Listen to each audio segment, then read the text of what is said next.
الحمد لله الذي هدانا بأحمد دين له ارتضانا فلم يزل ينمى به الإسلام حتى استبان للهدى أعلاما مؤيد منه بخير الكتب وحيا إليه بلسان عربي لكونه أشرف ما به نطق كما الرسول خير مخلوق خلق صلى عليه الله ثم سلم وآله وصحبه وكرم وبعد فالعلم جليل القدر وفي قليله نفاد العمر فابدأ بما هو الأهم فالأهم فالحازم البادئ فيما يستتم فإنه من يتقن بعض الفن يضطر للباقي ولا يستغني أما بعد.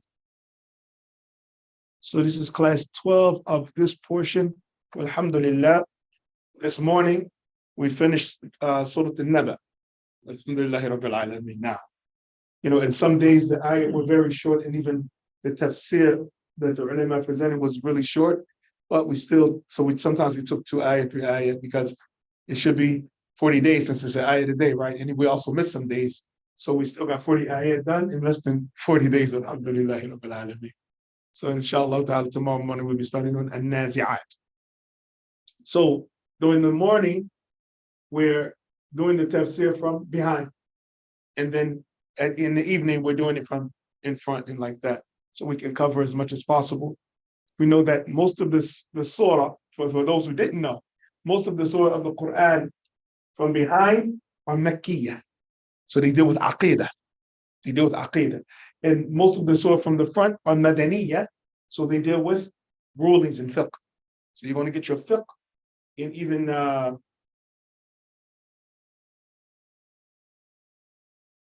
Ibn al-Arabi al-Maliki. He said that he made muraja' Surah al-Baqarah. And he said he found in Surah al-Baqarah 1000 amr wa 1000 nahi. 1,000 commands and 1,000 prohibitions.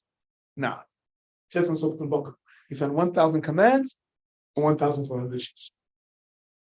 And I tried to get one of my wives, to help me go through it, and she said, so he did not live there. He did not list them. He didn't list them. Yeah, I wish he would have listed them. He said, I found 1,000 commands and 1,000 prohibitions. And I'm like, okay. Right? Just like you, I'm like, what are they? So he didn't list them. So I wanted to go through them, but it's a job that I even felt weak to do it by myself. So I sought some help, but I do plan on trying to find them. Inshallah. But I wanted to know, I wanted to read up more on I haven't found it yet, detail on what he meant by that, because is he strictly dealing with the commands that regard actual rulings or every kind of command? In the prohibitions that's concerning fiqh or every kind of prohibition, right? Now,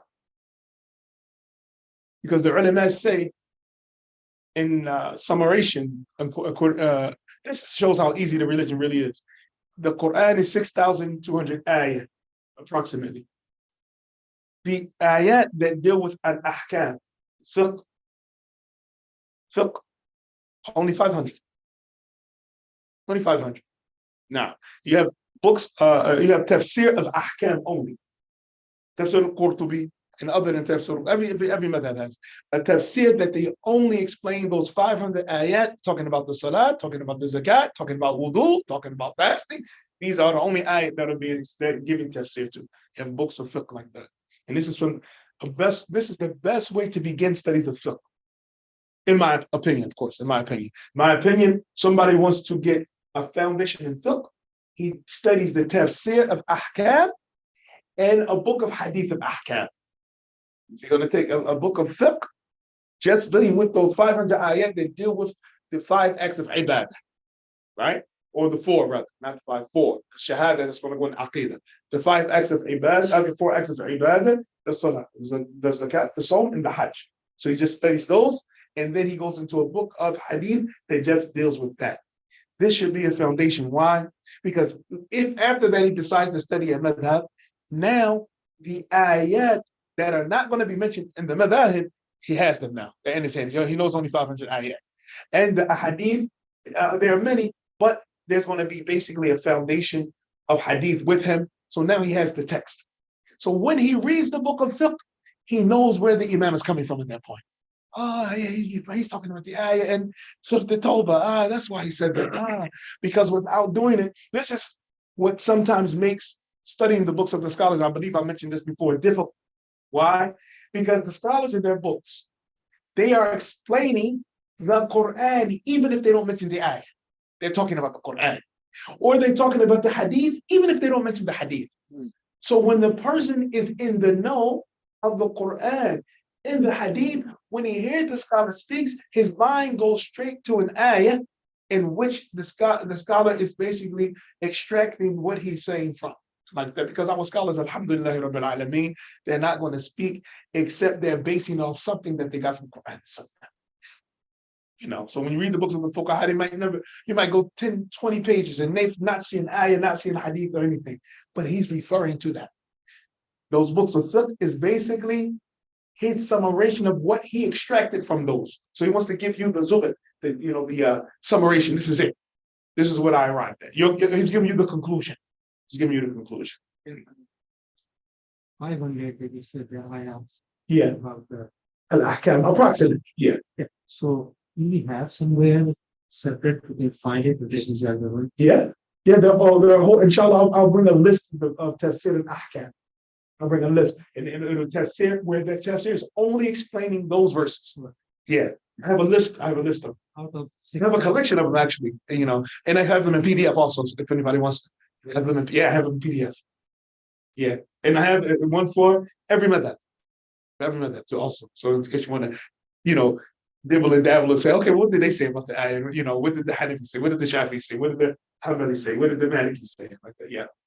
Yeah. So there's a list of just those ayah. And also books, every madhab also has a collection of hadith. Just explaining salat, zakat, saum, hajj. Nothing else. Yeah. So inshallah, I'll bring a list of each. Sure. Bring a list of each. Sure.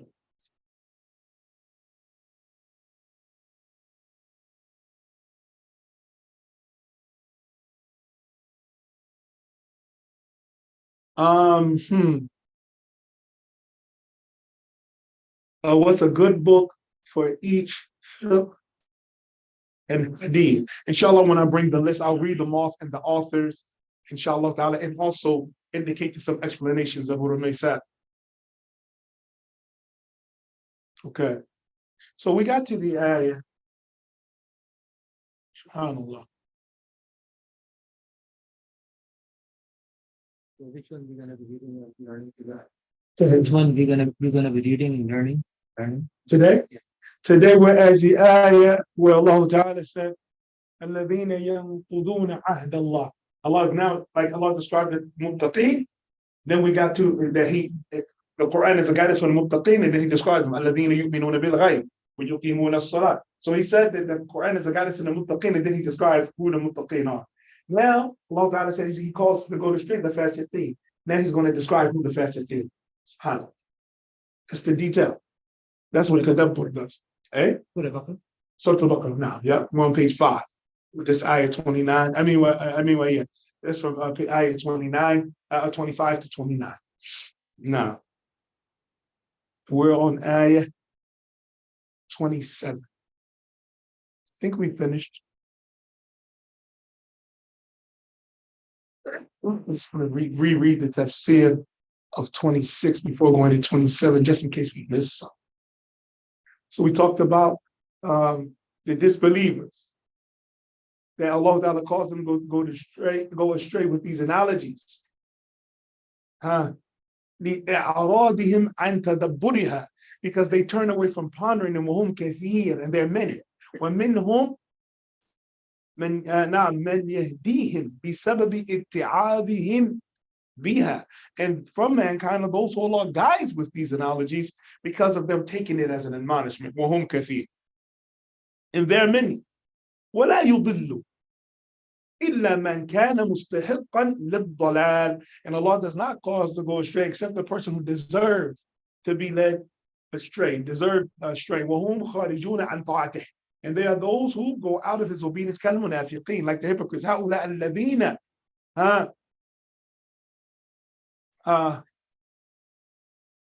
ينتكرون العهود.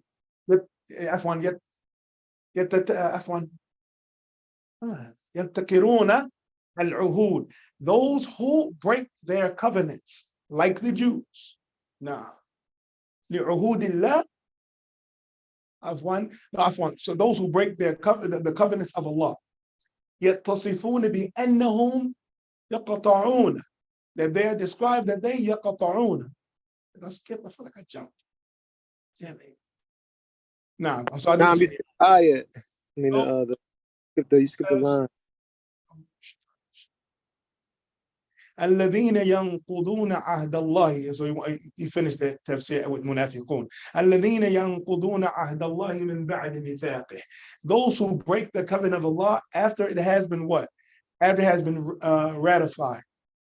ويقطعون ما أمر الله به أن يوصل ويفسدون في الأرض. And they split that which Allah Ta'ala has ordered to be joined, and they cause corruption in the land. أولئك هم الخاسرون. These are the losers now. So then we're at 27 now. Sorry. Now, الذين 28 عفوا 28 الذين ينقضون عهد الله الذي أخذه عليهم. Yeah, that's good. الذين ينقضون عهد الله الذي أخذه عليهم. Those who break the covenant of Allah that He has taken upon them.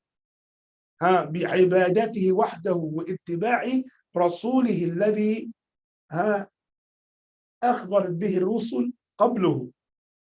And that the covenant that Allah took upon them, that they should worship Allah alone and follow His messenger, that they were informed about by the messengers before him.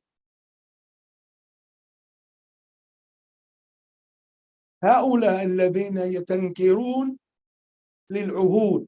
These are the ones who break or go outside of their covenant, of the covenant of Allah. لعهود الله يتصفون بأنهم يقطعون ما أمر الله بوصله. They are described with those who break that which Allah ordered to be ratified or to be joined. كالأرحام, like the ties of blood. ويسعون لنشر الفساد, and they strive to spread evil في الأرض, in the earth, بالمعاصي, with acts of disobedience. فهؤلاء هم الناقصة حظوظهم. نعم هم الناقصة حظوظهم في الدنيا والآخرة. These are the ones who are deficient of benefit. And hadh is loosely translated sometimes as luck.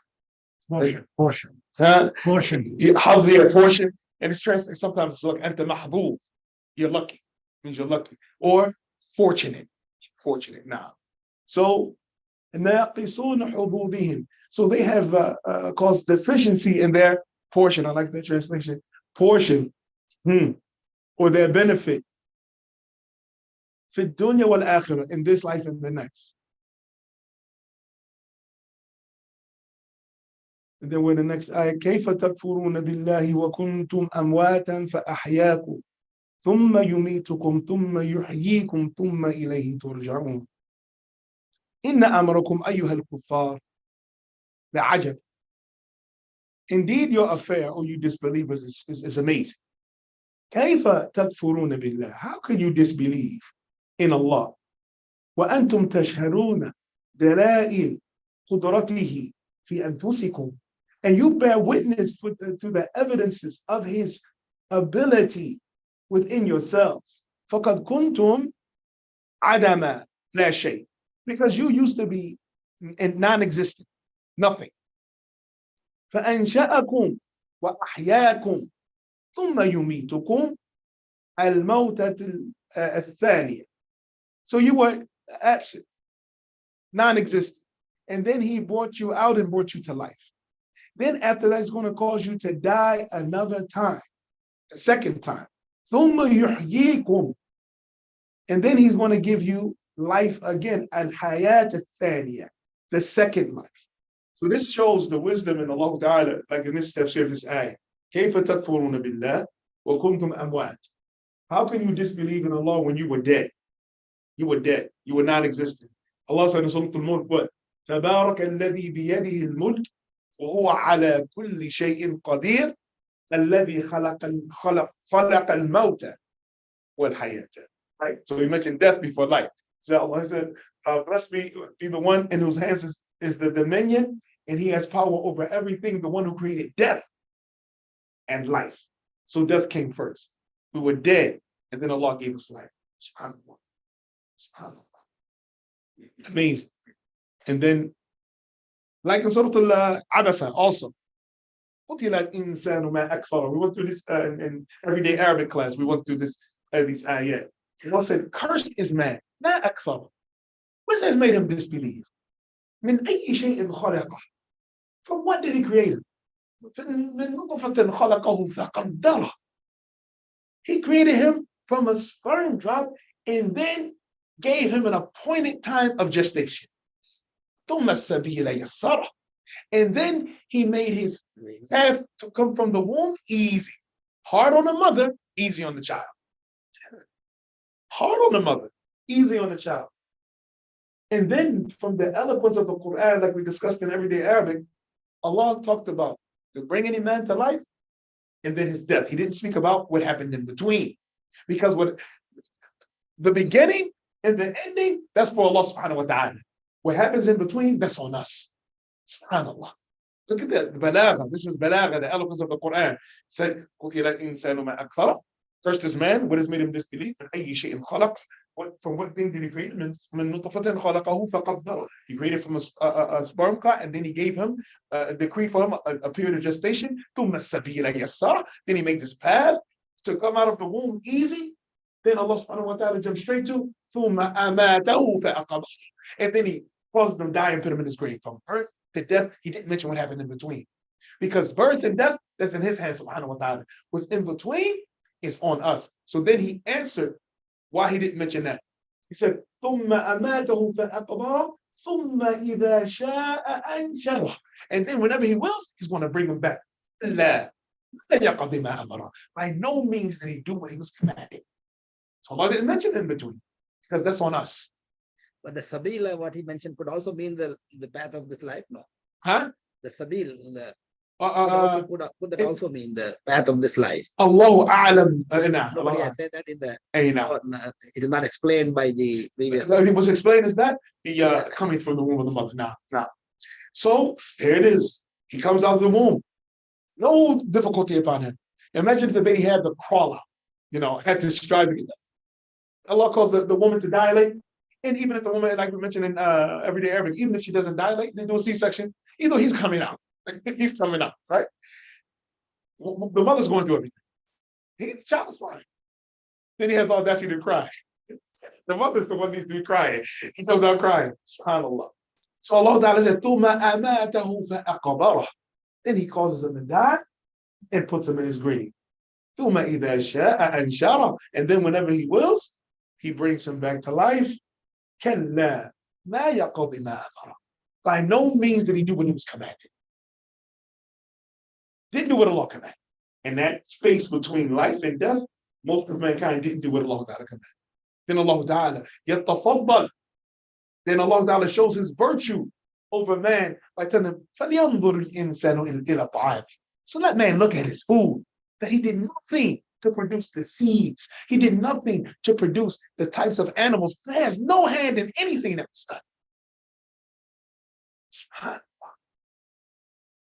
done. We are strange creatures. We are strange creatures. Ahnaf bin Qais, he used to say, أعجبا لابن آدم. He said that the son of Adam, his affair is strange. خرج من مجرى البول مرتين ويتكبر. He came from the urine tract twice. Yes, he's arrogant. He came from the urine tract of his father, then the urine tract of his mother. He's arrogant. Do you know what you came through? The path you came through? SubhanAllah. Rahimahullah ta'ala. Now, like we mentioned yesterday, Allah Ta'ala said, وَفِي السَّمَاءِ رِزْقُكُمْ وَمَا تُوعَدُونَ.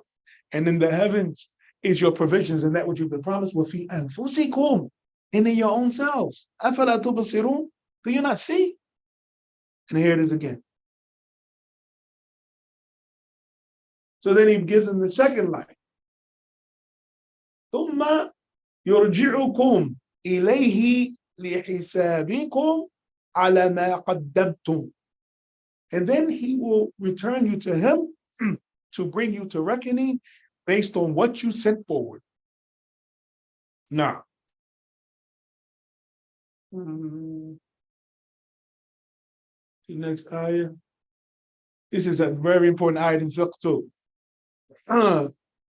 هو الذي خلق لكم ما في الأرض جميعا ثم استوى إلى السماء فسواهن 7 سماوات وهو بكل شيء عليم. Now, he is the one that created everything on the earth for you. This is an important fifth point because this shows that the asl in everything is that it's halal.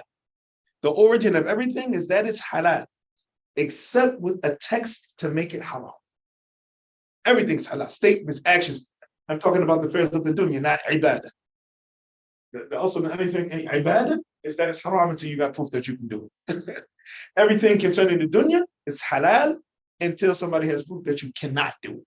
That's how the dunya goes. So everything in the dunya is halal until proven haram. Allah said, هو الذي خلق لكم ما في الأرض جميعا. It is He created for you everything that is on earth. ثم استوى إلى السماء. استوى في القرآن. Every time it comes, it means that Allah rolls over and accepting this ayah. Istawa. In the Qur'an, every time it comes, it means Allah rolls over. Like Surah Al-Taha.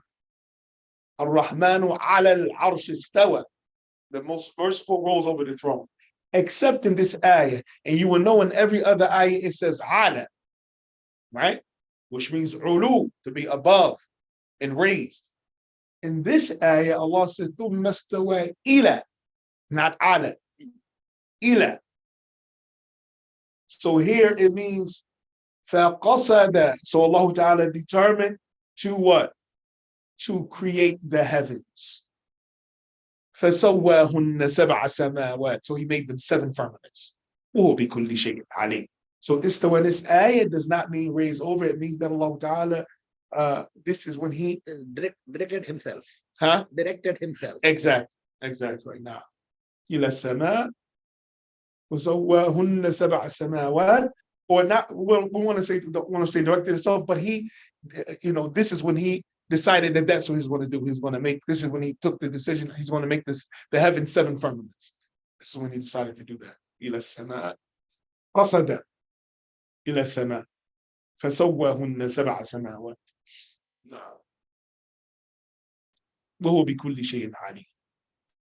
والله وحده الذي خلقكم. عفوا خلق لكم جميع ما في الأرض. And this is the argument Allah Ta'ala told the Prophet ﷺ and told us to bring to the Jews. In Surah Al-Imran, Allah Ta'ala said, كل الطعام كان حلا لبني إسرائيل إلا ما حرم إسرائيل على نفسه من قبل أن تنزل التوراة. قل فأتوا بالتوراة فاتلوها إن كنتم صادقين. Allah said every type of food was halal for Bani Israel, except for what Israel, Yaqub alayhi salam, made haram upon himself before the Torah was revealed. Say, bring the Torah and recite it if you're truthful. فَمَنِ افْتَرَى عَلَى اللَّهِ الْكَذِبَ مِنْ بَعْدِ ذَلِكَ فَأُولَٰئِكَ هُمُ الظَّالِمُونَ. So whoever invents the lie against Allah after that, then these are the transgressors. قُلْ صَدَقَ اللَّهُ. Say, Allah has spoken the truth. فَاتَّبِعُوا مِلَّةَ إِبْرَاهِيمَ حَنِيفًا وَمَا كَانَ مِنَ الْمُشْرِكِينَ. And then follow the path of Ibrahim, Hanifa, upon Tawheed, staying far away from shirk, and he was not from the polytheists. So there the prohibition which I thought the Jews did on the rabbis did it, but it's referring to Yaqub alayhi salam. No, first Yaqub alayhi salam, he made prohibitions. and it's Sharia. So that was Yaqub alayhi salam. Then after that, commands would come to the Yahud and prohibition would come to the Yahud and they would argue with their prophets. So every time they argued, it was increased. The prohibitions were increased. Prohibitions were increased. Prohibitions were increased. Then after the prohibitions were settled and they felt difficulty in their religion because they did that, then they went to their rabbis and monks to make it halal. To make it halal. So rabbi had more power than Allah. Yeah. Allah Ta'ala said in Surah At-Tawbah, اتخذوا أحبارهم ورهبانهم أربابا من دون الله ومسيح ابن مريم وما أمروا إلا ليعبدوا إله واحدا. So Allah Ta'ala said they took their monks and rabbis as lords besides Allah, and they took Isa ibn Maryam as a lord besides Allah, and they were only ordered to worship one Lord. لا إله إلا الله لا إله إلا هو تعالى عما يشركون. He said that nothing has the right to be worshipped but him, and he is far above the partners associated with him. So one of the Sahaba, Adi ibn Abi Hatim, he was what? He used to be a Christian in Jahiliyyah. So when he heard the ayah, he said, Ya Rasulullah, lam na'budhum. He said, we didn't used to worship the rabbis and monks. The Prophet ﷺ said, they used to make take the things that Allah made in those books halal and make them haram, and then they used to take the things that Allah made haram in those books and make it halal. He said yes, and then you guys used to follow them in that. He said yes. He said tilka ibadatukum lahum, that is your worship of them. And this is why the Muslims have to understand there's a such thing as called shirk al-ta'ah, the polytheism of obedience. So whoever obeys the creation in disobedience to the Creator has committed shirk. It's called shirk al-ta'ah. Shirk al-ta'ah. This is the shirk of obedience. SubhanAllah. And this is clear in the Tafseer of the Qur'an. And this is the most beautiful type of Tafseer because this is the Prophet Sallallahu Alaihi Wasallam saying. This is the Prophet saying, this is what this verse means. This is the best Tafseer we can get. SubhanAllah. والله وحده الذي خلق لكم جميع ما في الأرض من أنهار أشجار غير ذلك مما لا يحصى عدده. نعم. So نعم. And it is Allah alone who has created for you everything that is on the earth, from the rivers and from the trees, and other than that, from that which cannot be numbered. نعم. وأنتم تنتفعون به. وتستمتعون. So you are benefiting from it and enjoying it. بما سخره لكم, for that which Allah has subdued for you. ثم ارتفع على السماء فخلقهن. And then he rose over the heavens. فخلقهن سبع سماوات. And then he made them 7 firmaments. مستويات. Even. Now. وهو الذي أحاط علمه بكل شيء. And he is the one that his knowledge encompasses everything. Now, so the point I wanted to bring here,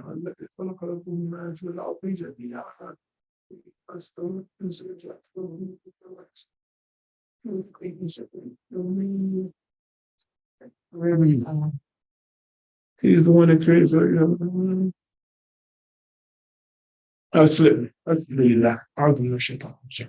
So now the ulama are bringing some benefits from this page, each ayat on this page.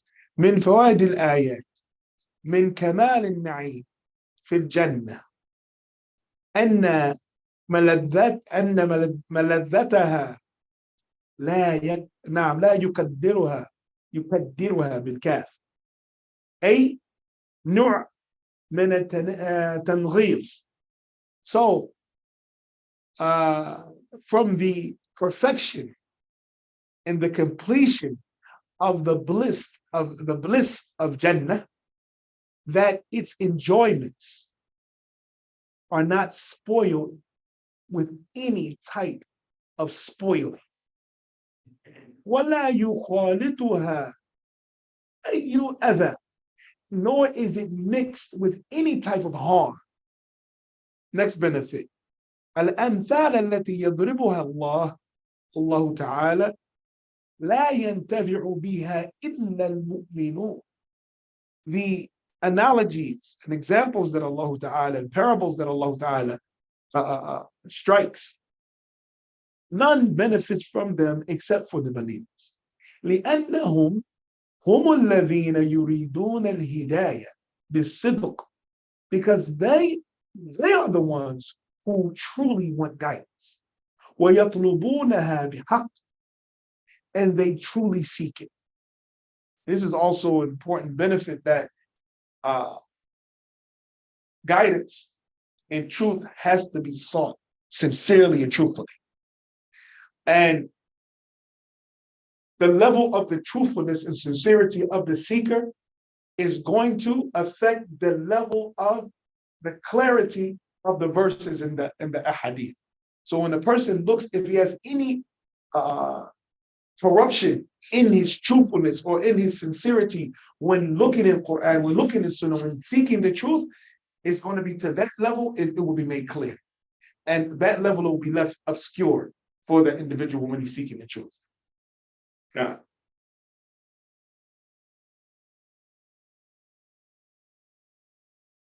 Next benefit. من أبرز صفات الفاسقين نقض عهودهم مع الله ومع الخلق. From the most clear descriptions of the people of corruption, breaking their covenants and breaking their promises with Allah and with the creation. وقطعهم لما أمر الله بوصله, and then severing that which Allah Ta'ala ordered to be joined. وسعيهم بالفساد في الأرض, and them striving to corrupt or cause corruption in the land. Number 4. الأصل في الأشياء الإباحة والطهارة. That the origin of things is that they are permissible and pure. Right? This is a principle. This is why the ulama say in Qadr al-Fiqhiyya, وَالْأَصْلُ فِي عَادَاتِنَا إِبَاحَةً حَتَّى يَجِيءُ صَارِفُ الْإِبَاحَةِ. That the origin in our customs and our culture and our practices is that they're permissible until there comes something to show that they're impermissible. And this is why the Sahaba radiallahu anhum, their time period, because the revelation was still coming down, it was a very merciful and gentle time period, and it was a very comfortable time period from in one perspective. The perspective is, because the Qur'an was still being revealed, they were left to whatever they would do naturally. They were left to that. So whatever they did, they came, it was revealed that you have to say, Ashhadu an la ilaha illallah wa ashhadu anna Muhammadan Rasulullah. That was the beginning. So they said that. They didn't have to change anything in their lives. They still drank, they still, did everything they used to do. So their lives were normal. They said, Shahada. Listen, I'm not worshiping anything other than Allah, and that was it. They went about their lives. And then ayah come down. Okay, now leave this off. So they would leave it off. Right? So look at, that from this perspective, it was a beautiful time period, right? But now in our time, the Qur'an is complete. The legislation has been set down. We cannot give a person coming to Islam concession. So when they come into Islam, if we know that they are upon corruption or something that opposes Islam, you have to say, well, to be a Muslim, you have to leave this off. You have to leave that off. You have to leave, if we know that's what they're doing. Why? If we look at, so later on, Walaikum salam wa rahmatullah, and Mumtahina, and the woman to be examined, in those ayat, the Shahada became conditional now. لا يسرقنا ولا يزنينا ولا if people come to you and make the bay'ah, they want to come to Islam, say that they would لا يشركنا بالله شيء, they will not commit shirk, they will not steal, they will not commit zina, they will not invent false tales. So now this became a condition to become a Muslim, and they had to say that and agree to that before becoming Muslim. So as the more the legislations came down, the more people were responsible for in order to become a Muslim. And today the Qur'an is complete. So now when people come to Islam, all you have to do is say, Shahadu la ilaha illallah, Shahadu Muhammadan Rasulullah. Wait, you can't steal. You can't commit zina. You can't These are conditions that were upon the men and the woman. Abu Sufyan's wife, radiallahu anhuma, when she was present, when the Prophet ﷺ made the bay'ah with the men, and he made the bay'ah with the men, أَلَا يُشْرِكُ بِاللَّهِ وَالسَّمْعَ وَطَاعَةً, that they don't commit shirk and they hear and obey. So then when the ayat was revealed about the women, she said, Ya Rasulullah, you went extensively on the women and you left the men just for those. So then the Prophet repeated to the men what he said to the women in those ayat. They won't steal, they won't commit zina, they won't like that. And then this also became upon the men as well as the women. SubhanAllah. Now, so during the time of the Sahaba, it was very, from this aspect, but not from the aspect of how difficult that their families were trying to kill their family. Could you imagine your own family? Trying, not being angry with you or turning away from you, but actually trying to physically harm you. Physically harm you. And that still takes place in some countries. In Egypt, the Christians in Egypt are very, very violent when their family members speak on Islam.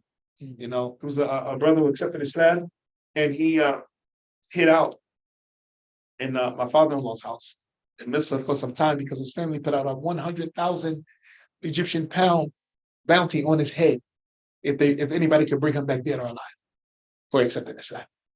This is very prevalent in Egypt. Very prevalent. Yeah. There's even a famous woman who was a famous Christian woman who accepted Islam, and she was, I forget her name. I'll get her name. I'll call my wife and get her name. She was locked up in a dir. I think it's like what's the nuns, the home that they, what is that place called? Villa. Huh? Villa. No, for the nuns, where the nuns go. They, the nuns. Yeah. Monastery. Monastery. That's what it Monasteries is. are not for nuns only. Monasteries are for monks and Monks. So where do the nuns go? Where this place for those people? only for women, only the nuns, or for both? I'm not sure, but I know this way. In Egypt, the nuns. Well, maybe it's the monastery. So anyway, they seized her after she accepted Islam, and she did it publicly. They seized her, and after that, after she announced Islam, nothing was heard from her ever again. And a lot of rumors came out about what was done to her, that, you know, they fed her the lions and things like that. But in Egypt, the pressure from the West, what happens is that if a Christian becomes Muslim in Egypt, the pressure that comes from the Western countries is that that person now has to be brought in front of the church. They can't just become Muslim and go about their lives. They have to be brought in front of the church, and then the top priest has asked them, why did you become Muslim and like that? Now, you know, that's not a big issue. But the big issue is that, and then they're allowed to be taken away by the authorities of the church after becoming Muslim. And most of the time, you don't hear from them again. Most of the time, you don't hear from them. Yeah. You know, most Muslim dictatorships, the Christians are enjoying. Huh? The Christians are enjoying. Yeah. Maybe even in Syria and all. Yeah. Yeah. A lot. Yeah. The Prophet said it. People are coming to Islam all over the place. But in some places, they're facing serious difficulty, serious hardship to become a Muslim. May Allah Ta'ala give the Muslims ease. Now, so the origin is that things are permissible until they're proven to be impermissible. This is why the ulama say, Shaykh Ibn Uthaymeen, he said, giving a verdict without knowledge is a major sin. It's serious, right?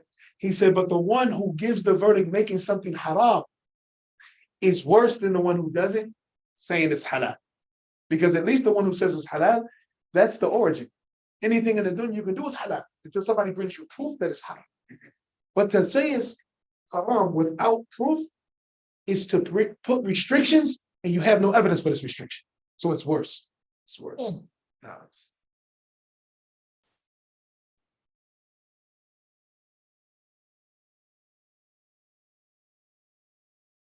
ولا تقولوا بما تصف ألسنتكم هذا حلال وهذا حرام لتفتروا على الله الكذب. In the end of Surah Al-Nahl, right? Allah says, don't say from which your own tongue describe that this is halal and this is haram in order to invent a lie about Allah. إن الذين يفترون على الله الكذب لا يفلحون. Those who invent lies against Allah will never be successful. Now, the brother said monastery too. No. So, now, لأن الله امتن على عباده بأنه خلق لهم خَلَقَ لَهُمْ كُلَّ مَا فِي الْأَرْضِ, because Allah Ta'ala favored His creation by making for them everything that is on earth. This is from the favor of Allah Subhanahu wa Ta'ala. Nah. And that's the end of page 5. Inshallah Ta'ala, tomorrow we'll begin page 6, because this is going into, They're not customers. huh? No, not tomorrow is Friday. Yeah. They're not customers. Oh, yes, no class tomorrow. Oh, no, it's Monday. Yeah, this is Monday. Yeah, Saturday hadith. yeah, Saturday's hadith. Yeah. So Monday, inshallah. Now that's right. So inshallah, we'll be starting from page 6, and it has 8 ayah, from ayah 30 to ayah 37. Now, and this is when Allah talked about the angels, informing the angels with قَالَ رَبُّكَ لِلْمَلَائِكَةِ إِنِّي جَاعِلٌ فِي الْأَرْضِ خَلِيفَةً. I'm going to make Khalifa on the earth. Wallahu Akbar. Inshallah, so we'll go over those ayat Monday. Alhamdulillahi Rabbil Alameen. If there are any statements or questions, we'll take them now. If not, we'll stop here. Somewhere I have seen 2 translations of istiwa, Mm-hmm. and it says that istiwa means turned, Mm-hmm. Directed or turned, Mm-hmm. or directed. Nah. So I wouldn't, the translation is the problem of turned and directed. In Arabic, it says qasada. And qasada, it means to be to determine. Like ma qastuk. And sometimes they use it as a synonym for niyyah. And niyyah wal qasd. But in niyyah is the intention. And qasd is the determination. So they say you need to have the intentions to begin the action, but you have to have determination to complete it. So some people go in with a good niyyah, husnul niyyah, but da'if al-qasd. So some people have a good intention, but have a weak determination. So they started, but they don't finish it. No, niyyah wal-qasd. No, anyway, yeah. So this is why, for a long time, I think until, what was it? I think it was the 5th century or 6th century, that the ulama, was the ijma' of the ulama that is haram to translate. Right. Yeah, the ulama says haram to translate. And even before the 5th century, the end of the 4th century, the beginning of the 5th century when it started, the ulama used to say it's also haram to write books. And why did they come to that? Of course, this is a verdict, right? They said it's haram to write books, meaning books and deen. They said, why? Because if you write books, he says, the scholars begin to write books, then the people will stop memorizing.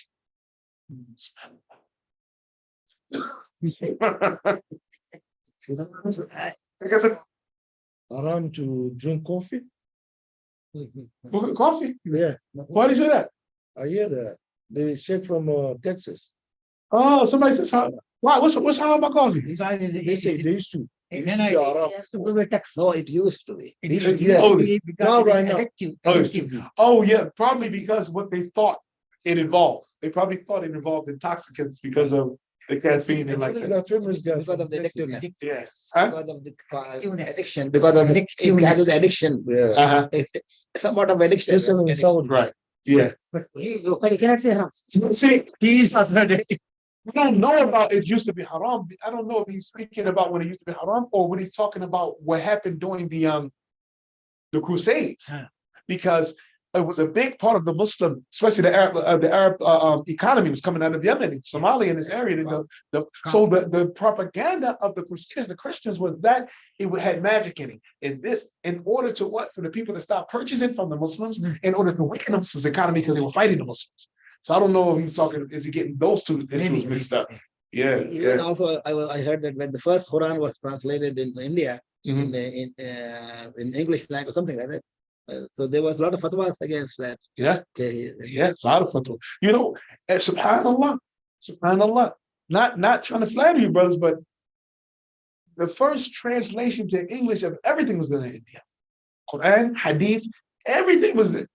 They were the first translators In India? in India. Muhammad Al-Muwatta, Bukhari, Muslim, even Sunnah Abi Dawud, all Indian translators. Even the Qur'an. Marbuduk Pittal, And they were Yusuf translated. Ali. Yusuf Ali. Yeah. I think Abdullah Ismaili was after. Yeah, Piqtal Pickfall was after, right? But Piqtal, before Piqtal, there were translations in the UK, but they were done by Orientalists. Orientalists with wrong translation with the aim of proving it wrong. Yeah, But distortion. the first good translation was by Barbadus Piqtal, Mhm. who was the professor Nah. of English, bought Yeah. by the Nizam of Hyderabad from England. Yeah, he was. They bought him as a professor just to teach the students. Then he converted to Islam while he was there. Allahu Akbar. Is- MashaAllah. MashaAllah. In Hyderabad, when he started, it was not in the No, he came as a professor of English. I think Abdullah used to Osmania have University. some issues. Huh? Who? His translation.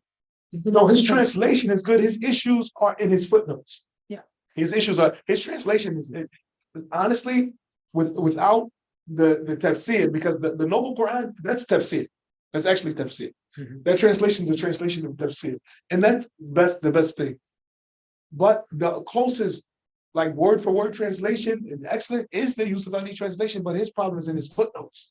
And some of his in Surah Al-Fajr, he made some mistakes on that. Surah Al-Fajr and some other surah. But for the most of the part, his translation is spot on, but his footnotes are dangerous. But I thought they corrected His that. I footnotes are thought they were dangerous. corrected. Interest now that he wrote it. Yeah. His No, footnotes are but I dangerous. thought those footnotes were A lot of people say he, later editions were corrected, right? Those Huh? they were not corrected. Yusuf Ali? he was No. a lot of people say he deviated actually. Yeah. But Sahih International, that's The a good, best translation right now is Sahih. yeah, Sahih International, very good translation. Very good translation. Even Hilali was Hilali. Yeah, Hilali. because he did the Noble, and also he directed Sahih International. Now Sheikh Taqiyuddin Hilali from Morocco, and Sheikh Muhsin Khan. Those two came together. SubhanAllah. Yeah. No. How is this clear Quran? The clear Quran nowadays is very popular. Khatab, Yeah, is it? problems, yeah. Problems? Yeah. It has become very popular. Yep. Everywhere. Yeah. See clear Quran. So problems. Inshallah, we bring a copy, I'll show you what issues. It's also going to have in the footnotes. The footnotes. Yeah, because there cannot be problem in the translation. Exactly. Sometimes the explanation they might go their own thinking instead of thinking what the companions said about it. That's the problem. That is That's the problem. lot of modern scholars have done that, as you said. Yeah. Yep. It's the problem. They go Yeah. and they People begin do- making footnotes. They know that they're not qualified to do tafsir. They should be strictly, if they're going to give any explanation, look to the tafsir and then put what was in the tafsir, like what was done in the Noble Qur'an, like what was done in Sahih International. You're going to put a footnote, but it's going to be from what? The explanation of the tafsir of the ulama, not from your own feelings and like that. But, but the English in itself is not the Qur'an. The Qur'an in Arabic is that which is protected from being distorted. Somebody can mistranslate. It's not an issue because it's not the Qur'an. The English is not the Qur'an. No matter what language it's translated to, it's not the Qur'an. Qur'an is only Arabic. Qur'an is only Arabic. Yeah. I used to have a big collection of, a guy dropped them off at Cook's Flea Market in North Carolina, and I was passing out the clear Qur'an, and then a brother was reading it, and then he started pointing to me, "Oh, what about this?" And I said, "Wow!" And he pointed to something else, and it's just popping up, all in the footnotes, now.